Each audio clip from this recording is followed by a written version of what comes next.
This reel, let's come back to the regular session. In this regular session, we are going to discuss the limits. I think we have discussed 9, 10, 11 parts, exact number I do not remember. But हाँ 10 से 11 part discuss कर चुके हैं. थोड़ा सा इसको ऊपर कर लेता हूँ, मे बी ठीक हो जाएगा इसका फिर. यस, ठीक है. 10 से 11 पार्ट हम डिस्कस कर चुके हैं. Almost theoretical point of view this going to be last session, या फिर एक सेशन और आ जाएगा. कुछ क्वेश्चन प्रैक्टिस जरूर और ऐड ऑन कर सकते हैं हम इसमें. बाकी क्वेश्चन प्रैक्टिस के लिए तो अलग अलग प्लेलिस्ट भी मिल जाएंगे आपको. बट यस, इस चैप्टर में हार्डली एक दो सेशंस और बचे हैं और we are going to wind up this chapter. This chapter is like very important for your JEE Mains, IIT Advanced, JEE Advanced and your this NDA and all this. चलो without wasting much time let's start this.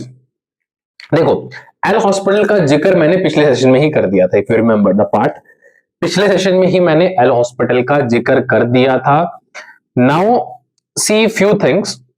मैंने पिछले class में भी आपको शायद बताया होगा कि एल हॉस्पिटल के लिए लगाने के लिए कुछ बेसिक चीजें जो कि कहीं ना कहीं सेल्फ एक्सप्लेनेटरी हैं, सेल्फ डिफाइंड भी हैं. Explanatory thing is different, but मैं कहूंगा डिफाइंड भी है. जैसे कि देखो, ऑब्वियसली बात है कि ऊपर नीचे, इसमें जो मैं एक बार आपको पहले ही दिखा देता हूं, बाद में बात करेंगे, या फिर चलो इधर ही डिस्कस में लिख के दिखाता हूं. एफ एक्स मतलब रेशो के हिसाब से चीजें डिस्कस होती है. जैसे मैं लिखूं एफ एक्स बाय जी एक्स, एक फंक्शन आपको न्यूमरेटर में मिलेगा, एक डिनोमिनेटर में मिलेगा. उन दोनों का हम डिफरेंशिएशन कर रहे होते हैं, एक बार, दो बार, तीन बार, अलग अलग. ऐसा नहीं है इसका अलग कर रहे होते हैं, इसका अलग कर रहे होते हैं, जब तक कि हमारी जिस वजह से प्रॉब्लम आ रही थी वो रिमूव ना हो जाए. जैसे कि देखो, अब जैसे अगर दो फंक्शन है तो दोनों ही फंक्शन न्यूमरेटर और डिनोमिनेटर वाले, इनकी लिमिट एग्जिस्ट करनी चाहिए. एक बात ये बोली, दोनों कंटिन्यूअस होनी चाहिए, वेरी गुड. डिफरेंशिएबल होनी चाहिए, बहुत बढ़िया. यहाँ एबल यहाँ लगा हुआ, डिफरेंशिएबल. तो ये चीज तो डिफाइंड है, तभी जाके आप निकाल पाओगे भाई, तभी डिफरेंशिएट कर पाओगे. ठीक है, तो ये एक बार करना पड़े चाहे दो बार करना पड़े, दैट डिपेंड्स अपॉन कि कितनी देर बाद आपकी डिफरेंशिएट सॉरी जिससे प्रॉब्लम आ रही थी वो रिमूव हो जाए. ज्यादा कई बार ये चीजें समझ नहीं आती. We will try to do a question so that चीजें समझ आए. बट एक चीज और कहूंगा इसमें ही इंपॉर्टेंट जो है कि लिमिट हमने बोला जीरो होनी चाहिए, बहुत बढ़िया. लिमिट हमने बोला जीरो होनी चाहिए. एक बात और, मतलब लिमिट जीरो होने का मतलब जैसे कि जीरो बाय जीरो फॉर्म की बात कर रहे हैं, और ऑब्वियसली जीरो बाय जीरो कभी एग्जैक्ट जीरो बाय जीरो नहीं होता. It's about tending zero by tending zero, जो कि हम स्टार्टिंग इनिशियली बात कर चुके हैं. एक और इंपॉर्टेंट बात I want to discuss with you, that is कि भाई this part we have tried to do already. ठीक है, ठीक है, हाँ, कि ये इन्फिनिटी बाय इन्फिनिटी में भी सेम काम करेगा. मतलब tending infinity by tending infinity में भी सेम काम करेगा. यही चीज यहां भी लिखी हुई है. ठीक है, कि अगर लिमिट्स की वैल्यू इन्फिनिटी की तरफ टेंड करती हैं न्यूमरेटर और डिनोमिनेटर के लिए, तो भी सेम एप्लीकेबिलिटी, मतलब कॉन्टिन्यूटी डिफरेंशिएबिलिटी वाली बात. ठीक है, तभी जाके आप डिफरेंशिएट कर पाओगे and all the things. But आप डिफरेंशिएट कर सकते हो क्योंकि obviously infinity one by zero है, तो कहीं ना कहीं वो एक तरीके का जीरो बाय जीरो जैसा ही फॉर्मेट होता है. ठीक है, तो बोथ आर डिफरेंशिएबल, ये सब चीजें हो गई. अब क्वेश्चन से ही समझते हैं. बेसिकली मैंने आपको सारी चीजें बता तो दी हैं ऑलमोस्ट. ये डबल बार में लिखा हुआ है, ये इसका मतलब वही है. Sometime it may be necessary to repeat this process a number of time till our goal of evaluating limit is achieved. समझ रहे हो?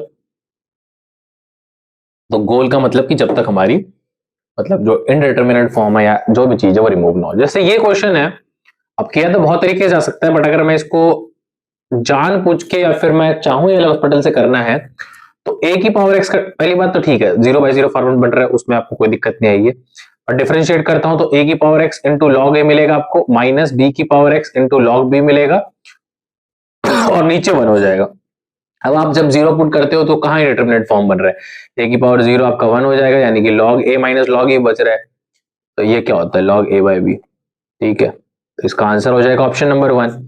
और जिन्होंने थोड़ा बहुत और पढ़ रखा है, दे ऑल्सो नो कि इसी क्वेश्चन को ऐसे भी किया जा सकता था कि माइनस वन यहां लगाया और बी की पावर एक्स के साथ जो माइनस था वहां भी प्लस वन किया, बट वो माइनस आ जाएगा. मतलब समझ रहे हो आप, ये किया बस और कुछ नहीं.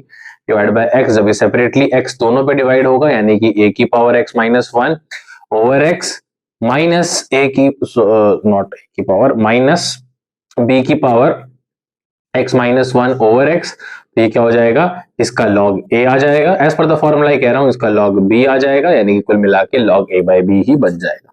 The logarithmic rule, that is divide में लॉग को माइनस में कन्वर्ट कर सकते हैं, माइनस वाला डिवाइड में. ठीक है, तो ये चीज इंपॉर्टेंट थी, वी हैव डिस्कस्ड। आपको फॉर्मेट लगाना आ गया होगा, यहाँ प्री रिटन सॉल्यूशन है जिसको आप रेफर कर सकते हो, टेक्स्ट के फॉर्म में है, तो यू कैन डू।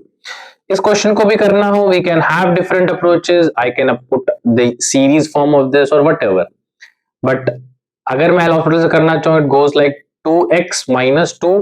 ठीक है, देखो फिलहाल पहली बार 0/0 फॉर्मेट तो बन रहा है, वो तो पुट करने से दिख रहा है, और 2 sin x का क्या हो जाएगा, 2 cos x हो जाएगा।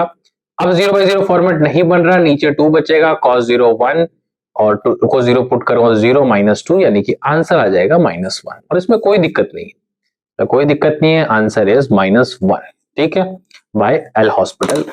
लॉपिटल रूल बोलते हैं इसको बेसिकली, एल हॉस्पिटल पढ़ते हैं, बट लॉपिटल रूल के तरीके से पढ़ा भी जाता है ये।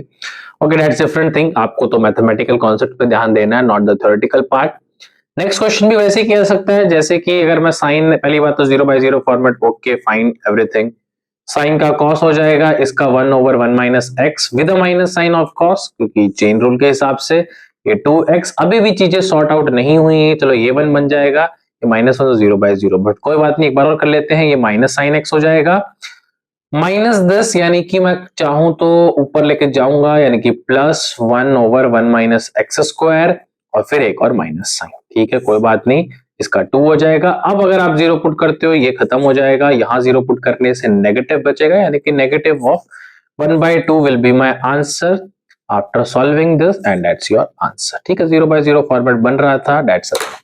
तो ऑलमोस्ट इस क्लास में चीजें खत्म करना चाहेंगे हम, या फिर we can have one more session, ऐसा कुछ नहीं, एक दो सेशन और ले सकते हैं, but I try to tell you earlier also कि बस इससे एक दो सेशन और बचे हैं, चलो इसको थोड़ा और लंबा करते हैं। Evaluation of exponential and logarithmic limit, to evaluate the exponential and logarithmic limit we use following result. तो कहीं ना कहीं जहां भी आपको एक्सपोनेंशियल, जैसे देखो मैंने ये चीज आपको करवाई अभी जस्ट एक क्वेश्चन में, जहां मैंने लॉपिटल रूल के बारे में डिस्कस किया, टोल्ड कि ये भी ऐसा होता है, जिन्हें पहले पढ़ा होगा वो रिलेट कर पाए होंगे, बट एग्जैक्टली यहां मैंने बता दिया, रट्टा मार लो, याद कर लो। ऑब्वियसली जब ये e होगा एक ही जगह, तो log e with base e, तो ऑटोमेटिकली 1 बन जाएगा। तो फर्स्ट और 3 पार्ट तो वैसे रिलेटेड है, दिस इज समथिंग थोड़ा डिफरेंट, इसको आप याद कर लो कि log 1 + x, हाथ से अपने लिख रहा हूं just to connect you guys together in the theoretical explanation. तो log 1 + x/x, obviously limit x tends to 0 है, तो इसकी वैल्यू 1 आती है। ठीक है, इसी चीज को रिपीट लिखा है, but obviously I told you earlier, ऐसे लिखने से you get a connection, you get more better focus. ठीक है, चलो अभी ये चीज डिस्कस कर चुके हैं, इन चीजों का इस्तेमाल किया जा सकता है, एल हॉस्पिटल रूल यूज करना है, whatever you want to use you can do. ऐसे इस क्वेश्चन में अगर मैं अभी जस्ट जो मैंने पढ़ा है वो सीखना चाहूं, तो what I will do, I will try to take 5 common from this 2। 5 common लेने से 2 - 1 बनेगा, और इनमें से अगर मैं -1 कॉमन ले लेता हूँ, -1 ही ऑब्वियसली, तो 2 - 1 बनेगा, हाँ नीचे x tan x बनेगा। अब जब मैं 2 - 1 पूरे फैक्टर को कॉमन ले लूं, तो 5 - x - 1 बन जाएगा। x इकलौता है बट tan x है, मैं क्या करूंगा, x / x कर दूंगा। अब लिमिट सेपरेटली इस पार्ट पे भी लग सकती है, इस पार्ट पे भी लग सकती है, और इस पार्ट पे भी, और जब जैसे आएगा तीनों का मल्टीप्लीकेशन डिवीजन में हो जाएगा। इस पार्ट की लिमिट का आंसर होगा log 2, इस पार्ट की लिमिट का आंसर होगा log 5 मल्टीप्लीकेशन में, and divide by tan x का होता है 1, तो log 2 × log 5 या फिर log 5 × log 2, one of the same thing. Answer हो जाएगा आपका ऑप्शन नंबर 1। यहां पर भी सेम अप्रोच लगाई गई है, you can just see, refer this solution, you can get the answer. अब एक बड़ी इंपॉर्टेंट स्टैंडर्ड लिमिट बची है, that we called as evaluation of the limit of the form 1 की पावर इंफिनिटी है, सॉरी इट्स नॉट 0, थोड़ा लिखा गया है, इसके बाद थोड़ा सा और डिस्कस कर लेंगे। वैसे तो हम चाहें तो इसको इसी क्लास में खत्म कर सकते हैं, बट एक दो क्वेश्चंस भी कर लेंगे, तो इससे बेटर है कि we try to do this particular session in the next class. Till then, keep learning, keep watching. We'll be meeting soon in the next lecture now.